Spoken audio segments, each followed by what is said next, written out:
नमस्कार, news India देख रहे हैं आप। मैं हूं आपके साथ पूजा मोहन पांडे। यूएई पहुंच गए हैं प्रधानमंत्री नरेंद्र मोदी। सीधे लाइव तस्वीरें आपको दिखाएंगे। पीएम मोदी को गार्ड ऑफ ऑनर इस बीच दिया गया। यूएई के राष्ट्रपति मोहम्मद बिन जायद अल नहयान ने उनकी अगवानी की, उनसे मुलाकात की।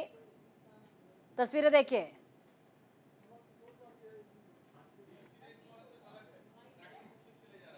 द्विपक्षीय वार्ता का दौर भी इस बीच जारी है।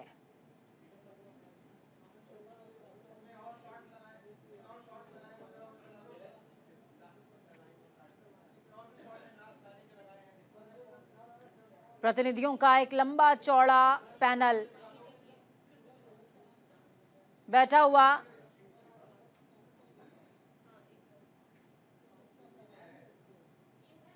प्रधानमंत्री से मुलाकात के लिए, और ये द्विपक्षीय वार्ता हो रही है। और इस बीच आपको दो तस्वीरें दिखा रहे हैं, जिसमें पहली तस्वीर जब प्रधानमंत्री का स्वागत किया गया, इस दौरान भारतीय संस्कृति की झलक नजर आई। और दूसरी तस्वीर में आप देख पाएंगे कि किस तरीके से प्रधानमंत्री के पहुंचते ही गार्ड ऑफ ऑनर दिया गया और राष्ट्रपति खुद प्रधानमंत्री को रिसीव करने के लिए पहुंचे थे।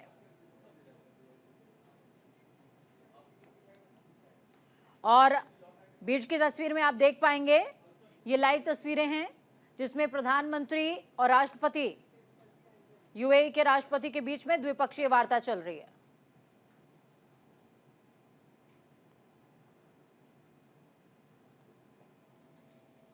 बीते कल जब प्रधानमंत्री यूएई जाने की तैयारी में थे, उस दौरान ये तमाम तैयारी यूएई में की जा रही थी कि प्रधानमंत्री का आखिरकार भव्यतम दिव्यतम स्वागत किस तरीके से किया जाए। और पहली तस्वीर में उन स्वागत कार्यों का परिणाम आप देख सकते हैं, जिसमें साफ नजर आएगा कि प्रधानमंत्री के स्वागत के लिए भारतीय संस्कृति की झलक, फिर चाहे इंडिया के साउथ कल्चर या फिर नॉर्थ कल्चर, हर पक्ष को प्रधानमंत्री के स्वागत के दौरान यूएई की तरफ से दिखाने का प्रयास रहा, जिसमें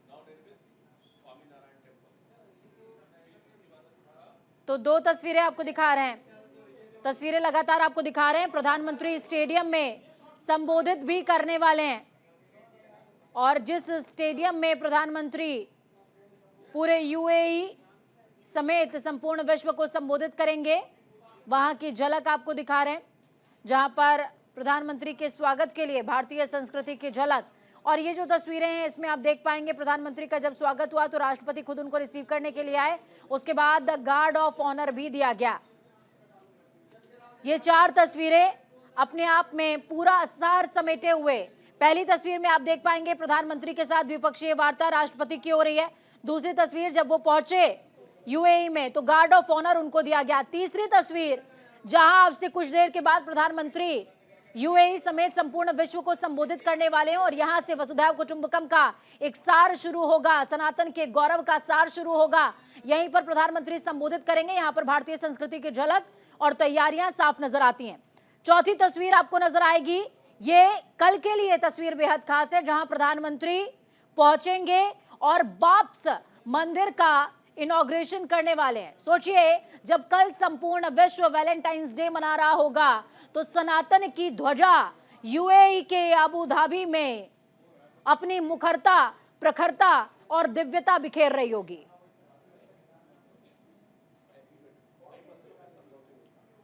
तो ये जो तस्वीरें आपको दिखा रहे हैं, इन तस्वीरों में देखिए किस तरीके से प्रधानमंत्री और राष्ट्रपति के बीच में द्विपक्षीय वार्ता हुई और कई सारे डॉक्यूमेंट्स का एक्सचेंज।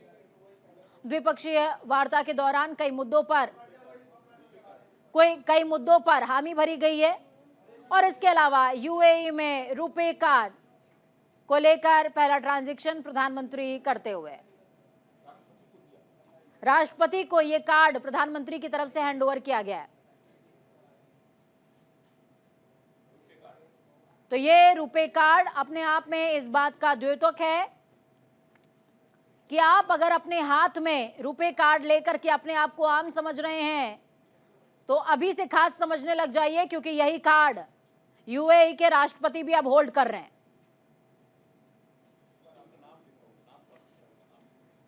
तो खास बात क्या है इस रुपे कार्ड में? खास बात यह है कि इस रुपे कार्ड पर नाम लिखा हुआ है मोहम्मद बिन जायद अल नहयान का, यानी कि जो कि यूएई के राष्ट्रपति हैं।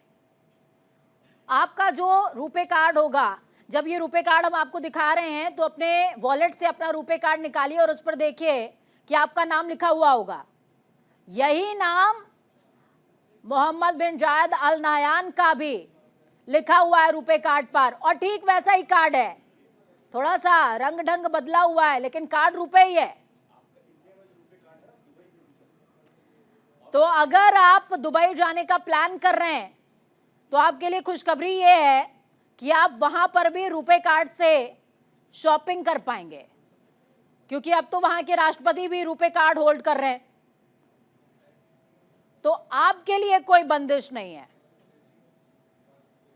और प्रधानमंत्री ने ये चार तस्वीरें हर दिशा के हर दशा बता रही हैं। ये जो तस्वीर आप देख पाएंगे ये वो मंदिर है जहां पर प्रधानमंत्री कल इनॉग्रेशन करने वाले। दूसरी तरफ यहां पर ये जो तस्वीर आप देख रहे हैं, प्रधानमंत्री पहुंचे और राष्ट्रपति ने उनका स्वागत किया, अगवानी की, और इसके बाद प्रधानमंत्री यहां पर जाने वाले हैं, स्टेडियम पहुंचेंगे।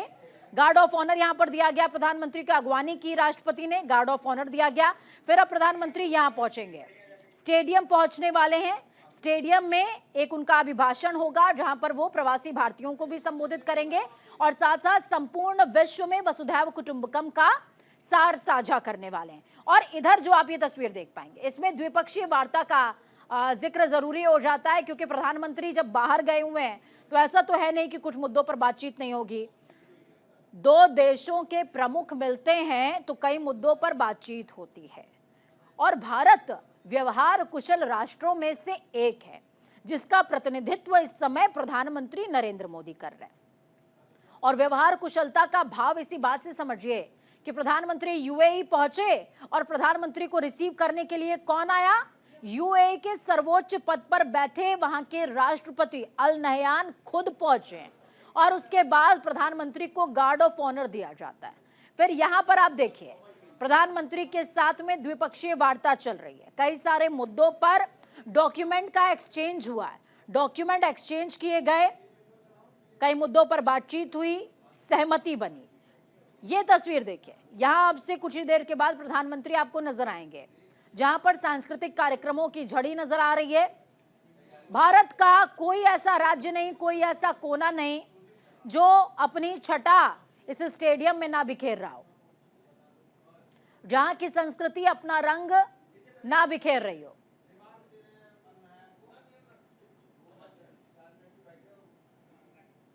और कल प्रधानमंत्री अबू धाबी में बाब्स मंदिर का इनॉग्रेशन करने वाले हैं, उद्घाटन करने वाले हैं। शिलान्यास भी प्रधानमंत्री ने 2018 में वर्चुअली किया था, लेकिन अब वर्चुअली नहीं, मैनुअली वहां पर उद्घाटन करने के लिए पहुंचे। श्रीकांत जी, क्या आप देखते हैं भारत की विदेश नीति में अगर पिछले 10 साल की हम बात करें तो एक बड़ा पैराडाइम शिफ्ट क्या आपको दिखाई देता है?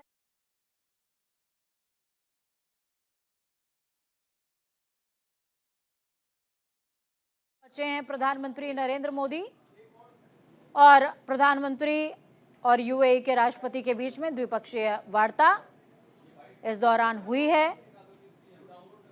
द्विपक्षीय वार्ता में कई सारे ऐसे डॉक्यूमेंट्स हैं जो कि एक्सचेंज भी हुए हैं, कई पहलुओं पर सहमति बनी है।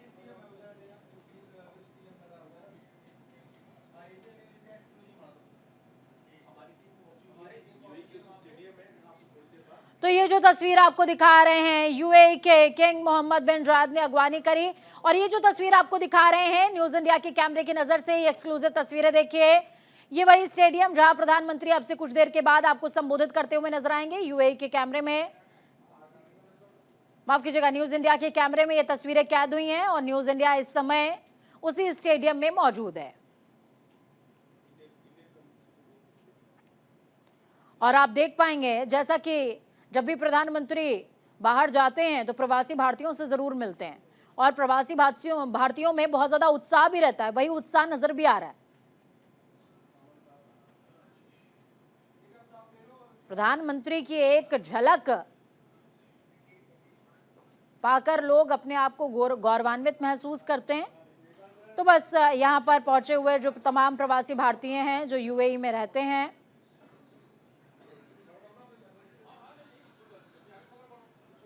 स्टेडियम में प्रधानमंत्री का इंतजार करते हुए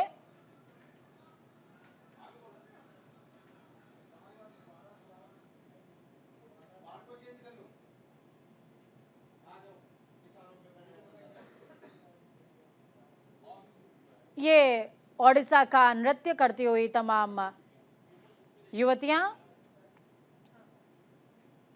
ये उसी स्टेडियम की तस्वीर है जहां पर प्रधानमंत्री अब से कुछ ही देर के बाद पहुंच जाएंगे।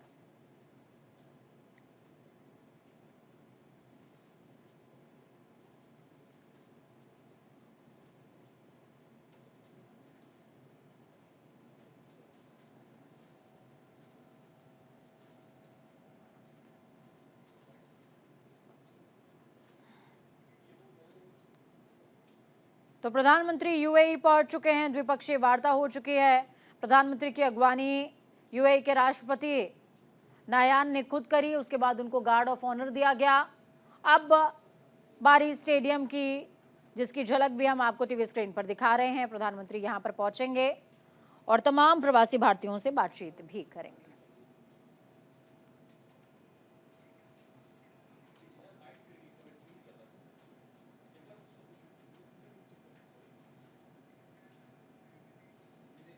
अब बात देश की करते हैं। किसानों ने दिल्ली के लिए कूच किया है, अपनी मांगों को लेकर किसानों का प्रदर्शन जारी है।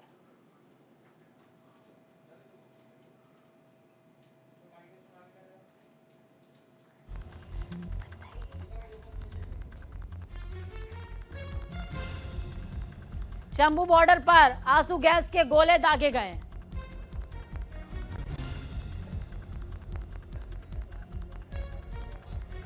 किसानों पर ड्रोन से आंसू गैस के गोले दागे गए हैं।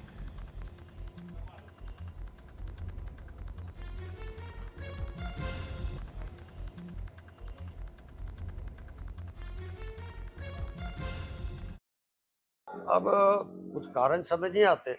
मुझे लगता है कि पॉलिटिकल पार्टी अपनी जमीनें खत्म कर चुकी हैं। अब दूसरे के कंधे पर बंदूक रख के ये ऐसा आंदोलन करना चाहते हैं। हरियाणा ऐसा प्रदेश है जिसने 14 एमएसपी फसलें ले रही है और कहीं भी नहीं है। पंजाब सरकार देख लो, जहाँ से पंजाब से लोग आ रहे हैं, उन्हें बता दें एमएसपी भी कितना ले रहे हैं। और मैं ये और कहना, ये किसान आंदोलन हो रहा है, इस चक्कर में यहाँ गाड़ी से यहीं उतरना पड़ा। अब पैदल पार करेंगे हम रोड और अब देखते हैं आगे क्या मिलता है। आप कहाँ जा रहे थे? अभी हमें आगे जाना, काफी 2-4 किलोमीटर और आगे जाना है। वैल जाएंगे, आगे देखें क्या मिलता है नहीं मिलता कुछ। ये तैयारी जो भी आपके सामने है, आप दिखाई दे रही है। पिछले अनुभव के आधार पर हमारी पूरी कोशिश ये है कि आने जाने वाले लोगों को असुविधा न हो और अगर किसी तरह का ज़बरदस्ती कोई आने की कोशिश करता है उसको रोकने में हम लोग सफल हों। नहीं, ये सब इसका प्रयोग एक ड्रिल होती है, एक सिचुएशन के आधार पर किया जाता है। कोई इसमें पहले से कोई योजना नहीं होती है। इसके तमाम स्टेप्स हैं लॉ एंड ऑर्डर अरेंजमेंट के। कोई अनलॉफुल असेंबली को किस तरह डिस्पर्स किया जाता है और तमाम चीज़ों को कानूनी आधार पर डील किया जाएगा। टोटल हमारे पास 5 पिकटें हैं। अप्सरा बॉर्डर मेन हमारा जहाँ पे बॉर्डर हो रहा है यूपी से लगता है। फिर इसके बाद हमारा विवेक विहार थाना है, वहाँ पे भी 2 पिकटें हैं और पूरी फेंसिंग कर रखी है। उसमें 5 लेयर की बैरिकेडिंग है, जर्सी बैरिकेड है, रेगुलर बैरिकेड्स हैं और कंसर्टीना वायर लगा रखी हैं और ट्रक और डंपर से भी ब्लॉक कर रखा है। रोड रोलर लगा रखे हैं, क्रेन लगा रखी है। कोई भी मतलब गुंजाइश छोड़ी नहीं गई है, सब चीज़ कवर करी गई है। अभी तक जो इनपुट है, कोई इनपुट की हमारी तरफ से कोई आ नहीं रहा है, बट हम पूरी तरह से तैनात हैं और कोई भी चीज़ें मतलब कंप्लीट कराई जाएंगी, कोई दिक्कत नहीं है। अप्सरा बॉर्डर जहाँ पे हम खड़े हैं, ये हमारे ज़िले का मेन बॉर्डर है जो यूपी से लगता है। तो इसके लिए हमने पूरी तैयारी करी है। पिछले 2-4 दिन से हम इसकी ड्रिल करा रहे हैं और लगातार हमने जर्सी बैरियर्स, हमारे बैरिकेड्स और पर्याप्त संख्या में इक्विपमेंट रखे हैं कि अगर ज़रूरत पड़ती है तो हमारी गैस गन पार्टी भी रेडी है। इसके अलावा हमारे टायर किलर्स और सब फैसिलिटी हमने यहाँ पे अवेल कर रखी हैं और उनकी लगातार ड्रिल करवाई है। और स्टाफ हमें कंसल्टेशंस करने की जरूरत पड़ेगी, क्योंकि राज्यों के साथ मिल करके हमें इस बात पर आगे चर्चा करनी पड़ेगी। इसके लिए हमें ये सुनिश्चित करना चाहिए कि इसका रास्ता क्या क्या होगा, और उसके लिए यदि हम कोई एक फोरम ऐसा बनाए जिसमें हम लगातार चर्चा करते रहे और इसका समाधान निकालें। ये बात किसानों को समझने की जरूरत है कि किसी किसानों के हितों की रक्षा हो।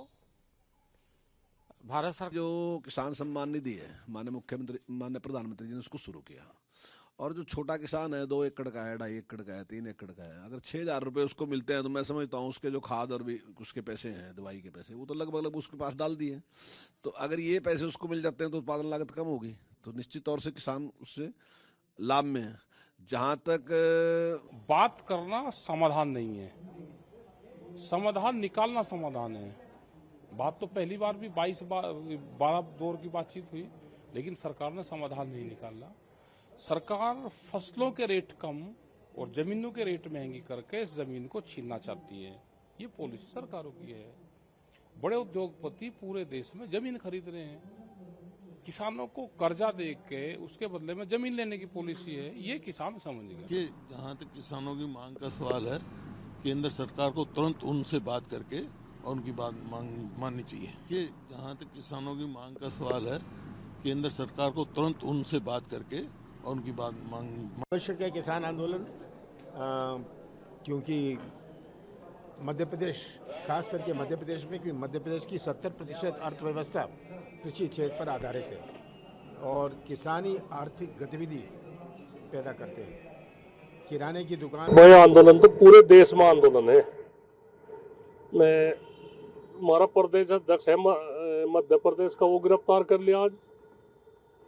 ये पंजाब के किसान लग रहे हैं, कहीं कटीले तार वो लगा दिए, कील ठोक दी सड़कों पे। तो जितना खर्चा सरकार ने कर ले, इतना खर्चा, इससे भी मतलब 10% खर्चे में बातचीत हो जा, बैठ कर वार्ता करें, अच्छा सम्मान दे किसानों को। लेकिन फिर भी ये दिल्ली जाने के लिए अड़े हुए हैं, तो वो समझ से परे की बात है कि किस लिए दिल्ली जाना चाहते हैं।